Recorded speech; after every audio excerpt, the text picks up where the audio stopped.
काका नमस्ते. नमस्ते. आपण आता उगारमध्ये बाबूकाका आकिवट्टे यांच्या प्लॉटवरती आलेलो आहे आणि ह्यांचा प्लॉट माझ्याकडे मला वाटतं 15 सप्टेंबरच्या आसपास आला होता. गेल्या वर्षी 15 सप्टेंबरच्या आसपास एक 2.25 महिन्याचा प्लॉट होता आणि भरपूर पाऊस झाल्यामुळं रानात पाणी भरून गेलं होतं आणि फुटवा नव्हता त्यामुळे फुटवा जास्ती नव्हता. काकाने विचारलं की हे जेट मोडून घेऊन आपण ट्रीटमेंट चालू करूया का.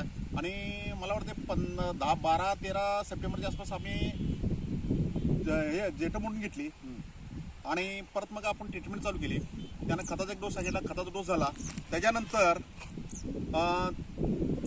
एक अळवणी केल्यानंतर जवळपास मला वाटतं 4-5 दिवसानंतर भरपूर पाऊस झाला, परत रान भरून गेलं, तरी पण रिझल्ट तसा चांगला आला. काका तुमचं मत काय आहे? तुमचं काय आम्हाला ते एकदम चांगलं वाटलं.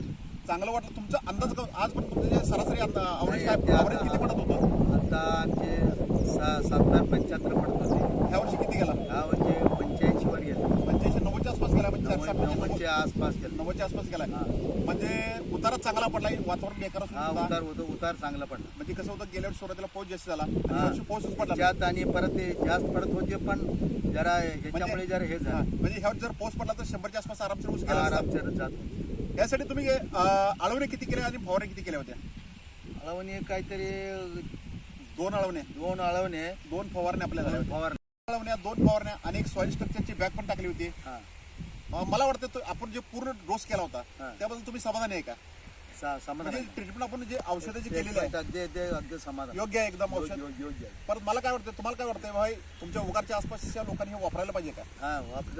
वापरायला पाहिजे. म्हणजे रिझल्ट आता तुम्हाला काय वाटतं? चांगला रिझल्ट चांगला आलाय. चांगला आलं. पुढे तुम्ही पुढच्या पिकासाठी काय करणार आहे? त्या पुढच्यासाठी तुम्हालाच काय करायचे तुम्ही, म्हणजे पुढच्या पिकाला सुद्धा तुम्ही खोडव्यासाठी वापरणार आहे? हा खोडवे वापरणार आहे. खोडो तुमचा अंदाज काय? खोडो किती पडायला पाहिजे तुमचा अंदाज आहे आता? खोडवे एक 60 पडला तरी आम्हाला बस. खोडवं हे आपण गेले जे ट्रीटमेंट केलं त्याप्रमाणे जर आपण इथं ट्रीटमेंट केल्या तर खोडं सुद्धा जवळपास 65-70च्या आसपास गेलं पाहिजे ह्या हिशोबानं, माझ्या हिशोबानं. बघू काय करू. ओके, नमस्ते. ठीक आहे.